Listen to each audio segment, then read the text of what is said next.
அனைவருக்கும் வணக்கம். இன்னைக்கு இந்த வீடியோவில் என்ன பார்க்க போகிறோம்னா 5ஆம் வகுப்பு சமூக அறிவியல் 3ஆம் பருவத்தில் அலகு 2 வேளாண்மை இந்த பாடப்பகுதியில் இருக்கக்கூடிய அனைத்து வினாக்களுக்குமான விடைகளை பார்க்கலாம். இங்கே பாருங்கள், மதிப்பீடு பகுதியில் சரியான விடையை தேர்ந்தெடுக்க. 1.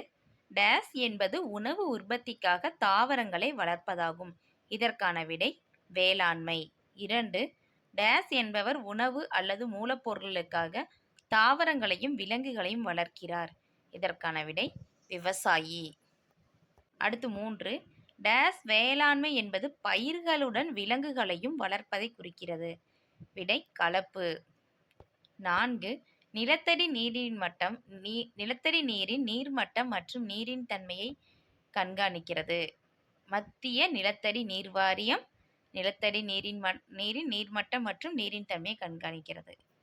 5. தமிழகத்தில் உள்ள டேஸ் மாவட்டத்தில் அதிக அளவில் பருத்தி உற்பத்தி செய்யப்படுகிறது. இதற்கான விடை கோயம்புத்தூர். தமிழகத்தில் உள்ள கோயம்புத்தூர் மாவட்டத்தில் அதிக அளவில் பருத்தி உற்பத்தி செய்யப்படுகிறது. அடுத்து பொறுத்துக தோட்ட வேளாண்மை. இதற்கான விடை ஒற்றை பணப்பயிர்.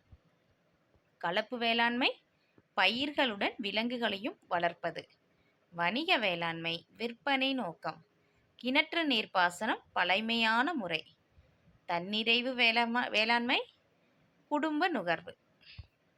அடுத்து பார்க்கலாமா, சரியா தவறா?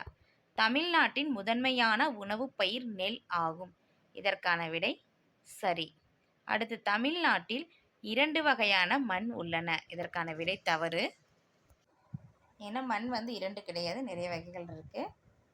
அடுத்து என்ன, களிமண், செம்மண், வண்டல் மண், சரளை மண், கரிசல் மண், இது எல்லாம் இருக்கு. சரியா?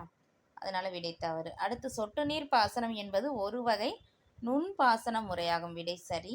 அடுத்து தோட்டப்பயிருக்கு பலாப்பழம் ஒரு எடுத்துக்காட்டாகும். இது விடை தவறு. ஏன்னா தோட்டப்பயிருக்கு பலாப்பழம் ஒரு எடுத்துக்காட்டு கிடையாது. அடுத்து பார்த்தோம் அப்படின்னா மாம்பழம் தமிழ்நாட்டின் முன்னணி பழப்பயிராகும். இதற்கு விடை சரி. அடுத்து பார்த்தோம் அப்படின்னா பின்வருவனற்றிற்கு விடையளிக்கல. வேளாண்மை என்றால் என்ன? இதற்கான விடை பார்த்தோம் அப்படின்னா பக்க எண் 123 இருக்கு, பார்க்கலாம். இதற்கான விடை இங்கே இருக்கு பாருங்க, பக்க எண் 123. வேளாண்மை என்பது சாகுபடிக்கும் மண்ணை உழுதல், பயிர்களை வளர்த்தல் மற்றும் கால்நடைகளை வளர்த்தல் ஆகியவற்றை பற்றிய கலை மற்றும் அறிவியல் ஆகும். இது முதல் கேள்விக்கான விடை. இரண்டாவது கேள்வி, விவசாயிகளை பற்றி எழுதுக. இதற்கான விடை பக்க எண் 124 இருக்கு, பார்க்கலாம்.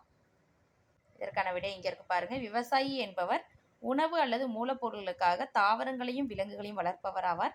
இந்தியா விவசாயிகளின் நிலம் என்று அழைக்கப்படுகிறது. ஏனெனில் பெரும்பான்மையான இந்தியர்கள் நேரடியாகவோ மறைமுகமாகவோ விவசாய செயல்பாடுகளில் ஈடுபடுவதால் இவ்வாறு அழைக்கப்படுகிறது. இந்திய விவசாயிகள் இந்திய பொருளாதாரத்தின் முதுகெலும்பு ஆவார். இது இரண்டாவது கேள்விக்கான விடை. அடுத்து 3, வேளாண்மையின் பல்வேறு வகைகளை கூறுக. இதற்கான விடை பக்க எண் 125 இருக்கு, பார்க்கலாம். இங்க இருக்கு பாருங்க. வேளாண்மையில் பல வகைகள் உள்ளன. தன்னிறைவு வேளாண்மை, வணிக வேளாண்மை, தோட்ட வேளாண்மை, கலப்பு வேளாண்மை. இது மூன்றாவது கேள்விக்கான விடை. அடுத்து 4, கிணற்று நீர்ப்பாசனம் என்றால் என்ன? இதற்கான விடை பக்க 128 இருக்கு, பார்க்கலாம். இங்கே இருக்கு பாருங்க. இதற்கான விடை தமிழகத்தில் கிணற்று நீர்ப்பாசனம் மேற்கொள்ளப்பட்டு வருகின்றது. இவ்வகை பாசனம் மிகவும் வலிவான பாசன முறையாகும். இது 4வது கேள்விக்கான விடை. அடுத்து மத்திய நிலத்தடி நீர் வாரியம் பற்றி சிறு குறிப்பு வரைக. இதற்கான விடையும் பக்க 128 இருக்கு, பார்க்கலாம். இங்கே இருக்கு பாருங்க. மத்திய நிலத்தடி நீர் வாரியம் நிலத்தடி நீரின் நிலை மற்றும் தன்மையை தொடர்ந்து கண்காணித்து வருகிறது. இது 5வது கேள்விக்கான விடை. அடுத்து பாருங்க, விரிவான விடையிலக்கில 3 கேள்வி இருக்கு. இதற்கான விடையை பார்க்கலாம். கலப்பு வேளாண்மை மற்றும் தோட்ட வேளாண்மை பற்றி எழுதுக. இதற்கான விடை பக்க 126 இருக்கு, பார்க்கலாம். இங்கே இருக்கு பாருங்க. முதல்ல கலப்பு வேளாண்மைன்னு எழுதிக்கிங்க. கலப்பு வேளாண்மை என்பது பயிர்களை பயிரிடுவதோடு மட்டுமல்லாமல் விலங்குகளை வளர்ப்பதையும் குறிக்கிறது. கலப்பு விவசாயத்தில் ஈடுபடும் விவசாயிகள் பொருளாதார ரீதியாக மேம்பாடு அடைந்தவர்களாக உள்ளனர். அடுத்து தோட்ட வேளாண்மைன்னு தலைப்பு போட்டுக்குங்க. ஒரு தோட்ட பண்ணையில் ஒற்றை பணப்பயிர் விற்பனைக்காக வளர்க்கப்படுவது தோட்ட வேளாண்மையாகும். எடுத்துக்காட்டுகள் தேயிலை, காஃபி, ரப்பர். சரியா? இது முதல் கேள்விக்கான விடை. அடுத்து இரண்டாவது, ஏதேனும் 2 வகையான நீர்ப்பாசன முறைகளை பற்றி விவரி. இதற்கான விடை பக்க எண் 128 129 இருக்குது, பார்க்கலாம். இங்கே இருக்கு பாருங்கள். இதில் வந்து பார்த்தோம் அப்படின்னா நம்மளுக்கு வந்து 4 வகையான நீர்ப்பாசன வகைகள் வந்து கொடுத்துருப்பாங்க. இதில் ஏதாவது 2 தான் நம்மளுக்கு எழுத சொல்லியிருக்காங்க, எழுதிக்கலாம். நான் கொடுத்துருக்க விடை வந்து கிணற்று நீர் பாசனம். தமிழகத்தில் கிணற்று நீர் பாசனம் மேற்கொள்ளப்பட்டு வருகிறது. இவ்வகை பாசனம் மிகவும் மலிவான பாசன முறையாகும். ஏற்கனவே நம்ம 4வது கேள்விக்கு இடையாக படிச்சிருப்போம். இதை எழுதிட்டு இது ஒன்று எழுதிக்கலாம். அடுத்து இன்னொன்று என்ன எழுதலாம் அப்படின்னா கால்வாய் நீர்ப்பாசனம் இருக்குது, இதை எழுதிக்கலாம். கால்வாய் நீர்ப்பாசனம் என்பது இதிலிருந்து மேற்கொள்ளப்படுகிறது, இது ஃபுல்லாகவே எழுதிக்கலாம்.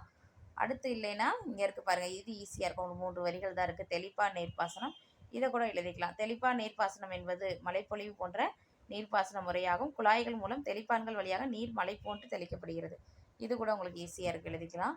அடுத்து இல்லைன்னா சொட்டு நீர்ப்பாசனம், இது கொஞ்சம் பெருசாக தான் இருக்கும், 6 வரிகளில் இருக்குது, இதை கூட நீங்கள் எழுதிக்கலாம். சொட்டு நீர்ப்பாசனம் என்பதிலிருந்து குறைகிறது வரலாம். இது ஏதாவது 2 மட்டும் நீங்கள் எழுதினா போதும், சரியா? இப்போ 4 சொன்னோம்ல, இந்த 4ல் ஏதாவது 2 எழுதிக்கலாம்.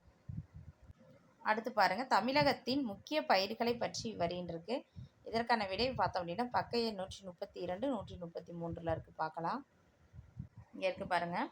இந்த இடத்துல தமிழ்நாடுன்னு எழுதிக்கிங்க. தமிழ்நாடு பழங்கள், காய்கறிகள், மசாலா பொருட்கள், தோட்டப்பயிர்கள், பூக்கள், மருத்துவ மற்றும் நறுமண தாவரங்களில் உற்பத்திக்கு ஏற்றதாகும், இதை எழுதிக்கிட்டு அது ஃபஸ்ட்டு பாயிண்ட்டு. அடுத்து 2வது பாயிண்ட்டு, நெல் அதிகமான பகுதிகளில் பயிரிடப்படுகிறது, ஏனெனில் அரிசி மாநிலத்தின் முக்கிய உணவாகும். அடுத்து 3வது பாயிண்ட்டு, அரிசி, மக்காச்சோளம், சோளம், கம்பு, கேழ்வரகு மற்றும் பருப்பு வகைகள். பருப்பு வகைகள் அப்படிங்கிறது கடலைப்பருப்பு, துவரம்பருப்பு, பச்சைப்பயிறு, உளுந்தம்பருப்பு மற்றும் கொள்ளுப்பயிறு ஆகியவை முக்கிய உணவு பயிர்களாகும்.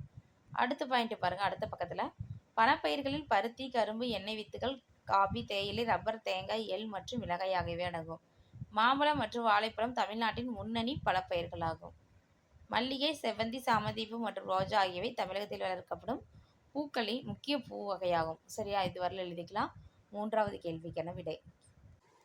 இந்த வீடியோ உங்களுக்கு பயனுள்ளதாக இருந்துச்சுன்னா நம்ம சேனலை சப்ஸ்கிரைப் பண்ணுங்கள், லைக் பண்ணுங்கள், ஷேர் பண்ணுங்கள். Thank you to all.